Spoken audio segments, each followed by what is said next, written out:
We are discussing about GATE 1997 ECE paper, and this is 5 mark question related to electronics. Look at the diagram, that is NPN transistor. For a typical NPN transistor, the following data is available. WC, width of collector is 20 micrometer and collector doping is 5 into 10 power 18 per centimeter cube. And WE, which is emitter width 1 micrometer and emitter doping is also given. Base doping is given. Minority carrier lifetime in base region, that is tau n, it is 5 microseconds. Okay, so for these parameters given, and assume that one under punch through condition, the VBC voltage across base to collector is 10 volts plus VBI. VBI is nothing but built-in potential across base collector junction, and emitter injection efficiency can be assumed as 1 for this transistor. Evaluate base width and current gain alpha. We are going to calculate width of base and alpha, that is common base current gain. We are going to calculate. Standard data can be given. Q value we know, kT by Q, that is thermal voltage 25 millivolts. For silicon at T is equal to 300 degree Kelvin, dN value is 30 centimeter square per second we can take. Okay, and epsilon naught is 10 power minus 12 farad per centimeter. Ni value is that one. Okay, this is epsilon naught into epsilon r. Directly we can take it as, so this is simply, it is epsilon r into epsilon naught. Total epsilon value, this is 10 power minus 12.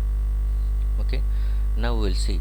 First of all, we will see what is meant by punch through condition, and from that one we are going to calculate base width and later alpha. Okay, so punch through condition is going to be a part of early effect. Early effect is also called as base width modulation. Okay, so for example, we are going with NPN transistor. For that NPN transistor, this is what the transistor diagram. NPN transistor, the arrow goes outwards, it is N, and this N, it is P, emitter, collector, and it is base. Okay, so for this NPN transistor, if we don't apply any voltage, that is under open circuit condition, both the junctions, this is emitter base junction which is JE, and it is collector base junction, it is JC. Both emitter base junction and collector base junction, if you don't apply voltage, they will be at open circuit. Under open circuit, there is a built-in potential barrier. That potential barrier consisting of width as well as height. So here it is, width of potential barrier under open circuit condition is very small. We will neglect that one. And height of potential barrier is nothing but indicated with V0. V0 is nothing but potential barrier height. If you look at this diagram, this dotted lines, okay, and if you are going in this direction, this is height of built-in potential barrier for collector base junction JC, and for JE, this is emitter base junction. For that one also under open circuit, this is again with dotted lines, and this is, both the junctions are going to be having equal potential barrier under open circuit. And for that potential barrier, we are neglected the potential barrier width since it is very small, and we have considered the potential barrier height V0. That V0 is shown with dotted lines, which is exactly same for both the junctions under open circuit. Now transistor is going to be act as amplifier only in active region. Active region implies nothing but JE has to become forward bias, JC has to become reverse bias. So whenever a transistor emitter base junction is forward bias and collector base junction is reverse bias, then the transistor is said to be in active region, where it can act as amplifier as well as oscillator. So now emitter base junction is forward bias. We can apply emitter base junction forward bias by applying a voltage like this. Since it is NPN, N side you must connect negative terminal, and for P side you must connect a positive terminal. So that this is the voltage what you are applying is VEB minus plus. By applying a voltage VEB across terminals emitter and base, we can make emitter base junction forward bias, and we know that one under forward bias potential barrier reduces. The meaning of reducing potential barrier is width of potential barrier reduces and height of potential barrier reduces. Already width under open circuit we neglected because it is small, and if it is still reduces in forward bias, no need to consider that one. And we'll consider the height of potential barrier. Previously it was at V0 under open circuit with dotted lines. Now the potential barrier height is reduces by applied forward voltage, that is VEB. So now remove VEB, that is subtract VEB from this one. So this is what? Effective emitter junction potential. This is effective emitter junction potential, that is V0 minus VEB. And for collector base junction we can apply the reverse bias by going through N side. We must apply positive voltage, okay, and this side is nothing but negative voltage. So plus minus this voltage is nothing but VCB. So by that time the collector base junction getting reverse bias. Under reverse bias, potential barrier height increases as well as width increases. Now the width of potential barrier is increasing. Whenever the width of potential barrier is increasing, we must consider the width, okay, and potential barrier height is also increases. Now if you check, the height is going to be now increases. So with dotted lines, this is under open circuit. Now it is increases by the applied reverse voltage, that is VCB. Now the total height is nothing but this much. So this is effective potential barrier height under reverse bias of collector base junction. So this is V0 plus VCB, effective barrier height. And width of potential barrier also we have to consider. If you are observing this one, it is indicated as WB from this end to this end. WB is nothing but metallurgical base width. Metallurgical base width, that is at the time of fabrication, what is the width of base? That is going to be treated as metallurgical base width. But whenever potential barrier is going to be increases, that is width of potential barrier increases, width of potential barrier penetrates more into lightly doped side. So lightly doped side across collector base junction is base is lightly doped than collector side. So width of potential barrier is more penetrates into base and it is very less penetrates into collector, that we can neglect. By that time this is going to be the situation happening. So this is under open circuit, and as you are applying, this is JC and it is JE, and it is becoming reverse bias by applying, okay, VCB. By that time the potential barrier height is going to be increases, okay, and width also increases, and width we should consider only towards base. Only towards base, we are neglecting on the collector side. So this is now having the ions. This is going to be potential barrier, okay, and if you increase, this is VCB1, increase the magnitude of VCB1. By that time height of potential barrier increases as well as width of potential barrier increases. By that time this will be treated as potential barrier width. So W, let us assume W is nothing but width of potential barrier. WB implies nothing but metallurgical base width. WB dash is nothing but effective base width. So effective base width WB dash is nothing but effective base width. Effective base width WB dash can be written as WB minus W. So from this one, as VCB increases, as magnitude of VCB increases, by that time W, width of potential barrier, increases. That implies nothing but effective base width WB dash is going to be getting reduced.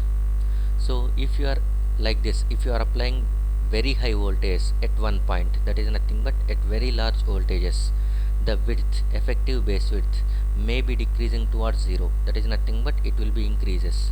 Now as you are applying more and more reverse voltage, by that time it will be going in this direction, okay, and next the width is going to be again increases if you apply more and more voltage, more reverse reverse voltage. By that time it is going to increase in this way. Next it may touch this one. So this is the point whenever WB dash is equal to 0 and W will become equal to WB. This condition is called as punch through effect. Punch through effect. Punch through effect is nothing but, okay, it is happens only at very large reverse voltage of collector base junction, at which the depletion layer is going to be penetrating and it is reaching towards emitter, so that effective base width becomes 0. Punch through effect, it is also called as reach through effect, as the depletion region is going to be reaching from collector to emitter. By that time the depletion region is equal to base width and effective base width will become 0, where effective base width is nothing but where the mobile charge carriers are available which can contribute for the current conduction, so that will become 0 in case of punch through effect. Okay, now we will see how to calculate the required things.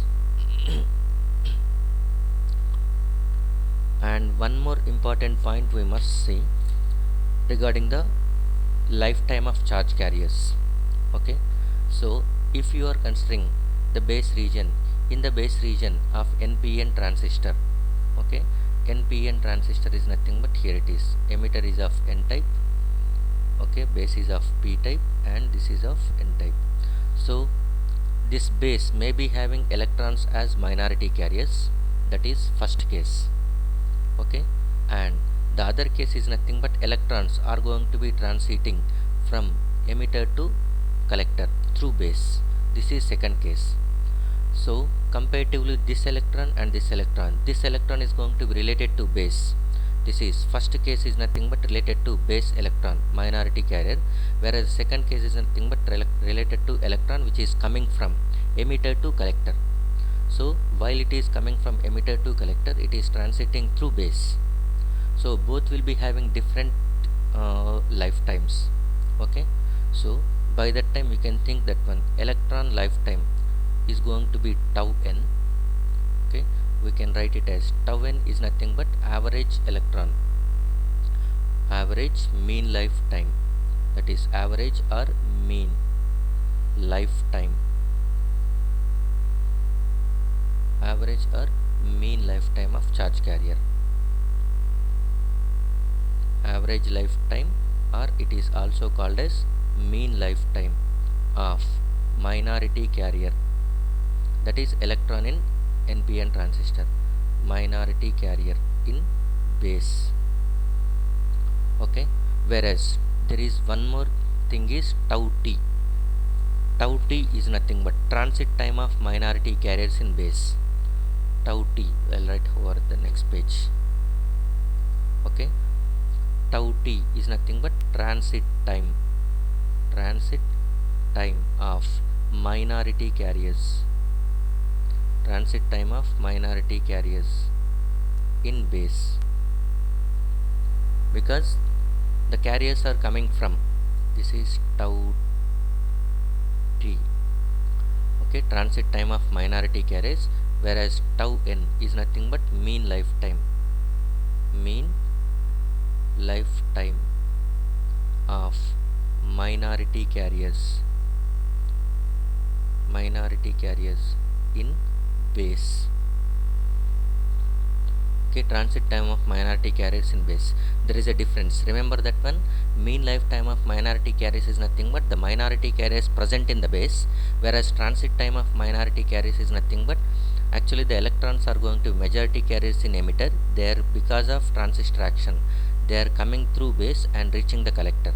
By that time those electrons will become minority carriers, that will be having the lifetime of tau t, transit time of minority carriers. And we know that when the characteristics of base characteristics,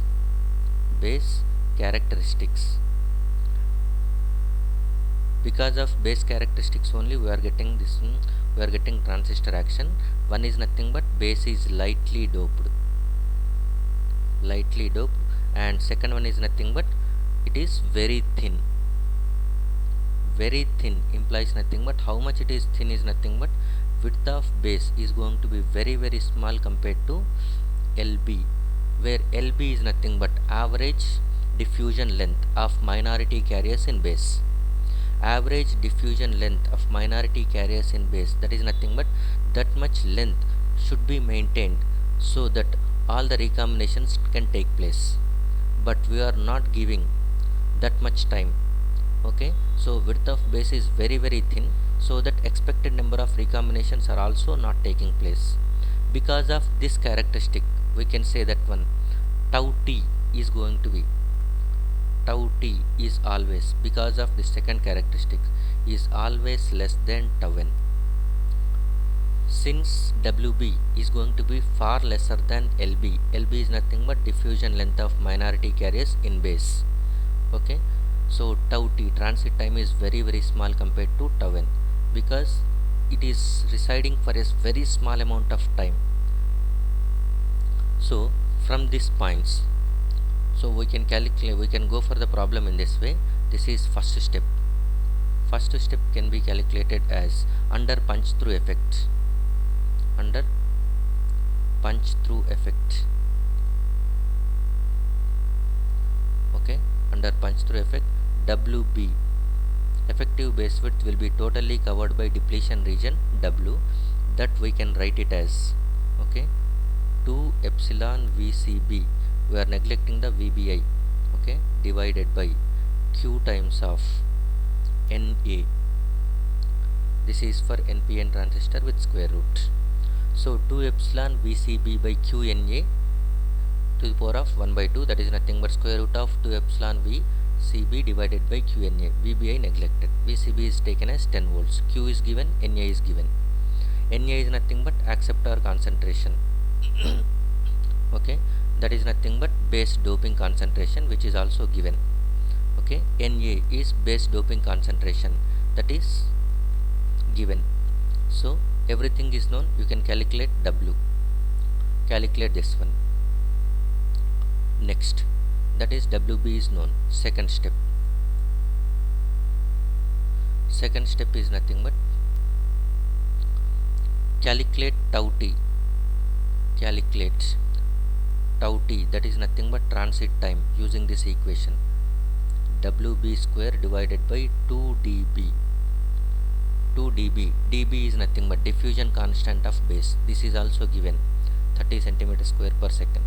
So WB square just now we have calculated, and dB, the value of dB is given. Calculate tau t from this one. And step 3. Okay, and beta value is going to be calculated in other way, that is nothing but tau n by tau t in case of NPN transistor. In case of NPN transistor, beta value is tau n by tau t. In case of PNP, it is tau p by tau t. So tau n by tau t, tau n value is given in the question. Tau t value is just calculated in the step 2. So get the value of beta from this one. And step 4. Step 4 is nothing but calculate alpha. Alpha is nothing but beta by beta plus 1. That is the value of alpha. So calculate this one. So if anybody has calculated, and try to give the values in the comments so that I can update. Okay, so this is a procedure I have given how to calculate this one. Right now I don't have the calculator, so that you can do it, and please give the values as comments. Thank you.